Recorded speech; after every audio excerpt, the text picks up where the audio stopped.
তোর ভাবি রাজ্যের খারাপ সব বিষয়ে ব্যাঘাত দিতে ওস্তাদ।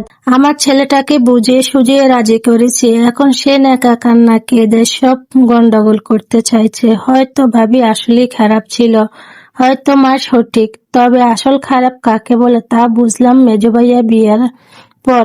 মেজো ভাইয়া যে কিনা ছোট থেকে একরোখা গোছের, হুট করে একদিন বললেন তিনি বিয়ে করবেন। মা খেপে গিয়ে বললেন, তুই কি এমন ব্যবসা করিস? কয় টাকায় মাসে দিস সংসারে? সামান্য একটুই তো দিস। সংসারে যত সামান্য কিছু দিস তাও বন্ধ করার তাল করিস। মেজো ভাইয়া জানালেন, সংসারে তিনি যতটুকু টাকা দেন তা বন্ধ করবে না। মা যেন চিন্তা না করে থাকে, তারপর বিয়েতে বাড়তি চাপ নিতে হবে না, কারণ কিছু টাকা তার জমানো আছে, সেগুলো দিয়ে বিয়ের কাজ সারবে সে। মা যেন আকাশ থেকে পড়লো তার কথা শুনে। আমার দিকে চেয়ে বললেন, দেখ নিতু, তোর ভাইয়া কি বলে।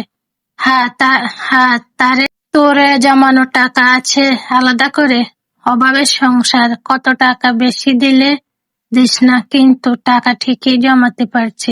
মায়ের গলা ভর্তি অভিমান। মেজো ভাইয়া বললেন, টাকা পয়সা কিছু তো জমাতেই হবে, আমার তো ভবিষ্যৎ আছে, সংসারে যদ্দ সম্ভব দিচ্ছি তো, নিজের জান তো আর দিতে পারবো না, তাই না? আর অভাবের সংসারই বা কেন বলছো? আমাদের তো অভাব হবার কথা না। তোমার ছোট ছেলে সারা বছর আড্ডাবাজি করেছে, পড়াশোনা করেনি, তাই চান্স পায়নি। এর জন্য লক্ষ লক্ষ টাকা খরচ করে তাকে প্রাইভেটে পড়াতে হবে কেন? বাড়ির পাশে কি সরকারি কলেজ ছিল না? তাছাড়া তোমার মেয়ের বিয়ে হয়েছে, তাকে বা তোমার এত জিনিস দিতে পাঠাতে হবে কেন? এসব করেই তো খামোখা টাকা নষ্ট করো। সবাইকে তো বুঝে শুনে চলা উচিত। সবাই ইচ্ছে মতো ফুর্তি করবে আর একজন খালি জীবন দিয়ে খেটে মরবে, তা তো হয় না। এখন বড় ভাইয়া যেহেতু নিজের ইচ্ছে খাটতেছে, আমার এই বিষয়ে কি বা বলার আছে?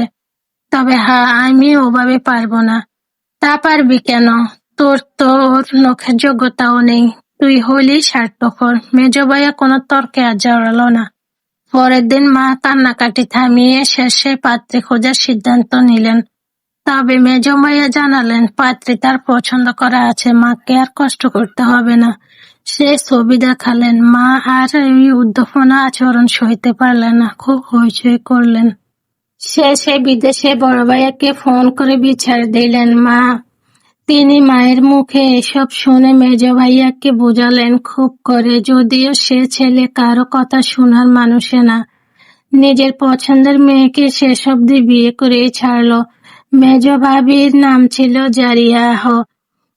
অন্যরকম আনকমন একটা নাম, অর্থ প্রতিবাদী, সাহসী, নির্ভীক নারী। কি অদ্ভুত একটা নাম, তাই না? নাম যাই হোক মানা যায়, কিন্তু মেজো ভাবির বয়স ছিল 24। শুনে তো মা বিড়মি খেলেন এক প্রকার। 20-তে যেখানে মেয়েরা হয়ে যায় বুড়ি, সেখানে মেজো ভাইয়াও কাকে বিয়ে করে আনলো, আবার নাকি MA পাস মেয়ে। হায়রে পোড়া কপাল।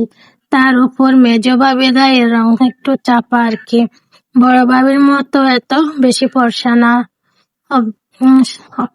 তাকে অসুন্দরও বলা যায় না, চোখ দুটো মায়ার চেয়েও বেশি, বুদ্ধির ঝলক, নাক মুখ চেহারা কেমন এক দাঁড়ালো ভাব। এই সৌন্দর্য অন্যরকম, একে ঠিক চাঁদের মতো উপমা দেওয়া যায় না।